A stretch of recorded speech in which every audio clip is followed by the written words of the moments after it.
Movie की कहानी Nathan नाम के एक हाई स्कूल सीनियर के इर्द गिर्द घूमती है जो जल्द ही ग्रेजुएशन पूरा करने वाला है। नेथन के पिता कुछ साल पहले अचानक चल बसे थे, जिसके बाद उसकी माँ ने सब कुछ संभाल लिया।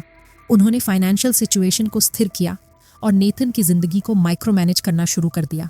डेजी चाहती हैं कि उनका बेटा एक सुरक्षित और पारंपरिक करियर चुने, लेकिन नेथन, जो पढ़ाई में बहुत अच्छा है, लिखने और साहित्य के प्रति जुनूनी है। वो अपनी ग्रेजुएशन सेरेमनी को छोड़कर लंदन में एक राइटर्स वर्कशॉप प्रोग्राम में शामिल होना चाहता है। यानी नेथन अपनी जिंदगी को खतरों के कगार पर ले जाने वाला लड़का है। फिर दृश्य बदलता है और घर में एक बड़ी पार्टी चल रही होती है। डेजी अपने बेटे की एकेडमिक अचीवमेंट्स को सेलिब्रेट करने के लिए एक स्पीच देती है और उसके नाम पर टोस्ट उठाती है। वो नेथन को एक तोहफा भी देती है जिस पर उसका नाम है। हालांकि नेथन इस पूरी पार्टी से खुश नहीं दिखता। वो मेहमानों से दूर जाता है, केक का एक टुकड़ा लेता है और गैरेज में चला जाता है। वहाँ वो एक वर्क बेंच के पास बैठता है और अचानक एक शॉटगन अपने चेहरे पर तान लेता है। लेकिन ये सब एक सपना है और नेथन सुबह चौंक कर उठता है। कुछ देर बाद नेथन नीचे किचन में आता है जहाँ उसकी माँ डेजी डाइनिंग टेबल पर बैठी होती है। उन्होंने नाश्ते के लिए 2 अंडे और बेकन से एक स्माइली फेस बनाया है। डेजी अखबार पढ़ रही होती हैं और नेथन उनसे पूछता है कि क्या उन्होंने लंदन के राइटर्स वर्कशॉप के बारे में सोचा है। डेजी बिना किसी उत्साह के जवाब देती हैं कि उन्हें इसके बारे में सोचने की ज़रूरत नहीं है, क्योंकि नेथन को पहले से ही पता है कि वो इसके बारे में क्या सोचती हैं। ये साफ है कि वो चाहती हैं कि उनका बेटा अमेरिका में रहे और अपने करियर पर फोकस करे। इसके बाद नेथन अपनी साइकिल लेकर स्कूल चला जाता है। ये पता चलता है कि वो अपने क्लासमेट्स के लिए होमवर्क करके पैसे कमाता है। वो अपने एक दोस्त को असाइनमेंट भेजता है और कुछ पैसे कमा लेता है। स्कूल के कॉरिडोर में नेथन के सबसे अच्छे दोस्त पॉम्पल को कुछ स्टूडेंट्स ने बाथरूम में बुली कर रहे होते हैं। इस गैंग का लीडर एली नाम की एक खतरनाक लड़की है जो छोटे मोटे अपराधों में शामिल रहती है। अब वो बाकी के पैसे मांग रही है, लेकिन पॉम्पल के पास एक पैसा भी नहीं है। एली उसे धमकाती है कि अगर उसने पैसे नहीं दिए तो वो उसकी उंगली काट देगी। लंच टाइम में नेथन एली के ग्रुप के पास जाता है और उस फ़ोन के लिए पैसे देने की पेशकश करता है जो उसके दोस्त ने खरीदा था। वो टेबल पर कुछ कैश रखता है और पूछता है कि क्या ये काफ़ी है। हालांकि एली को ये बात पसंद नहीं आती और वो नेथन से कहती है कि वो अपने काम से काम रखे। नेथन झुककर एली से कहता है कि वो एक भावनात्मक रूप से टूटी हुई इंसान है। ये बात एली को बुरी लगती है और वो नेथन पर हमला करने की कोशिश करती है। कुछ ही पलों में दोनों को प्रिंसिपल के ऑफिस में बुलाया जाता है। प्रिंसिपल घटना के बारे में पूछता है और नेथन मजाक में जवाब देता है कि एली को उसकी तरफ अट्रैक्शन है। लेकिन प्रिंसिपल को ये बात पसंद नहीं आती और वो एली को घर भेज देता है। वो नेथन को चेतावनी देता है कि वो उन लोगों पर समय बर्बाद न करे जिनका भविष्य अंधकारमय है। इसी बीच एली अपने घर लौटती है जो एक गंदा और टूटा फूटा घर है। वो अपनी स्टेप मॉम, पिता और छोटे भाई वॉलर के साथ रहती है। उसकी स्टेप मॉम टीवी देखते हुए सिगरेट पी रही होती है और अपनी जिम्मेदारियों को नज़रअंदाज कर रही होती है। ये देखकर एली को गुस्सा आता है और वो अपनी स्टेप मॉम को डांटती है कि वो वॉलर को खाना क्यों नहीं खिला रही है। वो उसे धमकाती है कि वो सोफे से उठे और पूरा दिन सिगरेट न पिए। स्टेप मॉम अपने पति से शिकायत करती है, लेकिन वो एली की बात से सहमत होता है। जल्द ही दोनों के बीच झगड़ा शुरू हो जाता है और पूरे घर में गालियों की बौछार होने लगती है। उसी रात पॉम्पल नेथन के घर आता है और दोनों दोस्त बातचीत करते हैं। पॉम्पल पूछता है कि क्या नेथन उस पार्टी में जा रहा है जो उनके क्लासमेट ने आयोजित की है। नेथन जवाब देता है कि वो नहीं जाएगा क्योंकि उसे कहीं और जाना है। नेथन पॉम्पल को एक किताब देता है जिसमें लंदन का प्लेन टिकट छिपा हुआ है। इससे पॉम्पल को समझ में आता है कि उसका दोस्त राइटर्स वर्कशॉप प्रोग्राम में शामिल होने के लिए उड़ान भरने वाला है। वो पूछता है कि क्या मॉम को इसके बारे में पता है और नेथन जवाब देता है कि नहीं। नेथन कहता है कि उसके पिता के मरने के बाद उसकी माँ ने उसकी पूरी जिंदगी को डिटेल में प्लान कर दिया है। इसी बीच एली अपने अपराधी बॉयफ्रेंड मोरो के साथ बाहर जाती है। वे डाउनटाउन जाते हैं जहाँ मोरो एक महंगी कार में रेस लगाता है। एली एक ज्वेलरी शॉप की खिड़की तोड़कर एक खूबसूरत नेकलेस चुरा लेती है। दोनों चोरी की कार में भाग जाते हैं। अगली सुबह एली स्कूल जाने की तैयारी करती है। मोरो उसे चोरी की ज्वेलरी वाला बैग छोड़ने के लिए कहता है, लेकिन एली को उस पर ज्यादा भरोसा नहीं होता। ये देखकर मोरो को गुस्सा आता है और वो अधिकारियों को एली के अपराध के बारे में सूचित कर देता है। कुछ समय बाद एली स्कूल पहुंचती है और चोरी की नेकलेस को अपने लॉकर में रखती है। पॉम्पल, जो पास में खड़ा होता है, गलती से उसे ये करते हुए देख लेता है। वो वहाँ से जाने ही वाला होता है कि एली उसकी तरफ देखती है। चीज़ें बिगड़ने लगती हैं जब कुछ ही देर बाद पुलिस स्कूल पहुंचती है और एली को चोरी के आरोप में गिरफ्तार कर लेती है। वे उसके लॉकर को तोड़ते हैं और चोरी की ज्वेलरी पाते हैं। एली बाद में अपने बॉयफ्रेंड को फ़ोन करती है और उसे बताती है कि उसे गिरफ्तार कर लिया गया है। मोरो निर्दोष होने का नाटक करता है, लेकिन एली कहती है कि उसे पता है कि किसने उसे धोखा दिया है। जब नेथन घर पहुंचता है तो उसकी माँ उसे बताती है कि एयरलाइन ने फ़ोन किया है। वो बताती है कि उसकी फ़्लाइट को रीशेड्यूल कर दिया गया है, जिससे ये साफ हो जाता है कि अब उसे नेथन के लंदन ट्रिप के बारे में पता चल गया है। घबराए हुए नेथन कहता है कि वो सब समझा सकता है, लेकिन उसकी माँ उसके कदमों से निराश लगती है।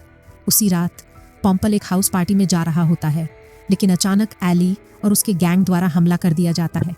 एली को लगता है कि पॉम्पल ने ही उसे धोखा दिया है और वो इसका बदला लेना चाहती है। पॉम्पल इतना घबरा जाता है कि वो झूठ बोल देता है। उसे लगता है कि नेथन पहले ही लंदन के लिए उड़ान भर चुका है, इसलिए वो झूठ बोलता है कि ये नेथन था जिसने पुलिस को सब कुछ बताया था। दृश्य बदलता है और हम देखते हैं कि नेथन ने लंदन जाने का मन बदल लिया है। वो पार्टी में एक लड़की को अपना टिकट और होटल बुकिंग के डॉक्यूमेंट्स दे देता है। वो पार्टी से बाहर है और टहलने लगता है, लेकिन उसके पीछे एक पुरानी कार चलने लगती है। ये एलाई और उसके गैंग होते हैं जो उसका पीछा कर रहे होते हैं। जैसे ही नेथन एक शांत सड़क पर पहुंचता है, वे कार से उतरते हैं और उसे पीटना शुरू कर देते हैं। पॉम्पल को कार में बैठकर ये सब देखने के लिए मजबूर किया जाता है। एक पल में एली नेथन के पास जाती है और पूछती है, अब कौन टूटा हुआ है? नेथन जवाब देता है, तुम अभी भी टूटी हुई हो। ये सुनकर एली को गुस्सा आ जाता है और वो पागलपन में नेथन को जोर से लात मारती है।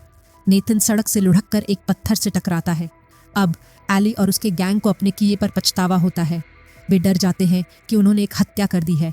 एली को होश आता है और वो अपने साथियों को नेथन को उठाने का आदेश देती है। वे नेथन को जंगल में ले जाते हैं और उसके शरीर को एक स्टॉर्म ड्रेन में फेंक देते हैं। इस प्रक्रिया में नेथन की घड़ी वॉच जमीन पर गिर जाती है, लेकिन किसी का ध्यान नहीं जाता। इस घटना के बाद एली अपने बॉयफ्रेंड के घर जाती है और उसे बताती है कि उसने नेथन को मार डाला है, क्योंकि वो डरता है कि पुलिस उसे भी पकड़ लेगी। गुस्से में एली मोरो को याद दिलाती है कि वो उन सभी कारों के बारे में बता सकती है जो उसने चुराई हैं। वो पास के पुल पर जाकर अपने कपड़े जला देती है। अगली सुबह एक चौंकाने वाला मोड़ आता है। नेथन पूरी तरह से स्वस्थ और सुरक्षित जंगल से बाहर नेथन मिलता है। वो स्कूल जाता है, लेकिन उसे एहसास होता है कि कोई भी उसे देख या सुन नहीं सकता। वो क्लास में शोर मचाता है और एक किताब फेंकता है, लेकिन कोई प्रतिक्रिया नहीं होती। नेथन प्रिंसिपल के ऑफिस में जाता है, जहां वो अपनी माँ को फ़ोन पर बात करते हुए सुनता है। वो उनसे बात करने की कोशिश करता है, लेकिन उसकी आवाज़ किसी तक नहीं पहुंचती। घबराया हुआ नेथन घर वापस जाने की कोशिश करता है, लेकिन रास्ते में एक कार उसे टक्कर मार देती है। एक बड़ा ट्रक भी उसके ऊपर से गुजरता है, लेकिन नेथन को कुछ नहीं होता। उसे एहसास होता है कि वो अदृश्य हो गया है। नेथन घर पहुंचता है और अपनी माँ को पुलिस से बात करते हुए देखता है। वो उसे बताती है कि उसका बेटा गायब है और पुलिस उसे ढूंढ रही है।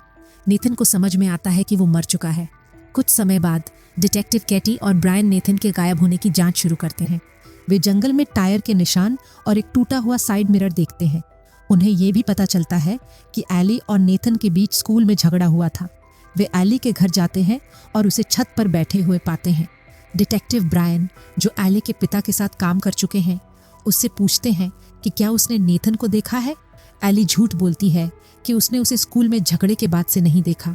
ब्रायन को एली पर तरस आता है और वो उसे जाने देता है। इसी बीच नेथन, जो अब मान चुका है कि वो मर चुका है, अपने कमरे में बैठकर सोचता है कि उसे क्या करना चाहिए। वो अपने कमरे की खिड़की से बाहर एक खूबसूरत चिड़िया को देखता है जो घायल है और मरने वाली है। तभी एक जीवित चिड़िया उसके कंधे पर आकर बैठ जाती है। नेथन उसे पकड़ लेता है, लेकिन जीवित चिड़िया गायब हो जाती है, जबकि घायल चिड़िया मर जाती है। नेथन को समझ में आता है कि वो मरा नहीं है, बल्कि उसका शरीर और आत्मा अलग हो गए हैं। उसकी आत्मा तब तक रहेगी जब तक उसका शरीर पूरी तरह से नहीं मर जाता।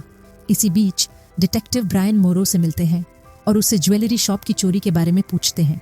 मोरो झूठ बोलता है कि उसे कुछ नहीं पता, लेकिन ब्रायन को उस पर संदेह होता है। नेथन को एहसास होता है कि वो एली को सुन सकता है, हालांकि वो उसे देख नहीं सकती। वो एली को चेतावनी देता है कि पुलिस उसे पकड़ लेगी, और एली जवाब देती है, कभी नहीं। अगले दिन एली नेथन के घर जाती है और उसके बचपन की तस्वीरें देखती है। उसे एहसास होता है कि नेथन भी उसकी तरह एक टूटे हुए घर से आता है। दोनों के पास भावनात्मक रूप से दूर माता पिता थे। एली को अपने के पर पछतावा होता है, लेकिन तभी नेथन की माँ कमरे में आ जाती है और एली भाग जाती है। एली जंगल में उस जगह पहुंचती है जहां उसने नेथन को फेंका था। वहां उसे नेथन का शरीर नहीं मिलता, लेकिन एक नेथन ऑटिन गम का पैकेट ही मिलता है, जिससे उसे लगता है कि मोरो भी वहां आया था। एली मोरो को ढूंढती है और उसे एक खतरनाक जगह पर ले जाती है। मोरो मान जाता है कि उसने नेथन के शरीर को एक बांध के पास रखा है जो आधे घंटे में खुलने वाला है। एली वहां से भागने की कोशिश करती है, लेकिन मोरो उसे पेट में गोली मार देता है। एली भी जवाबी गोली चलाती है और मोरो को कंधे में लगती है। गंभीर रूप से घायल एली डिटेक्टिव ब्रायन को फोन करती है और उसे नेथन के शरीर का स्थान बताती है। पुलिस बांध पर पहुंचती है और नेथन को बचा लेती है। उसे अस्पताल ले जाया जाता है जहां वो आईसीयू में भर्ती होता है। नेथन का शरीर बच गया है, लेकिन उसकी जान अभी भी खतरे में है। दूसरी ओर एली, जो गोली से बुरी तरह घायल हो चुकी है, अस्पताल पहुंचती है। वो अपने किए पर पश्चाताप करती है और नेथन से माफ़ी मांगने के लिए आईसीयू में जाती है। वो नाथन के बगल में लेट जाती है और धीरे धीरे नाथन की आत्मा उसके शरीर में वापस आ जाती है। दुर्भाग्य से अली बहुत ज़्यादा खून बह जाने के कारण मर जाती है। मूवी का अंत होता है जब नेथन कुछ हफ्ते बाद एली के भाई वॉलर से मिलता है और उसके साथ खेलता है। तो दोस्तों, ये थी द इनविजिबल की कहानी। अगर आपको ये वीडियो पसंद आया हो तो इसे लाइक करें, नोटिफिकेशन बेल को ऑन करें और हमारे चैनल को सब्सक्राइब करें। देखने के लिए धन्यवाद।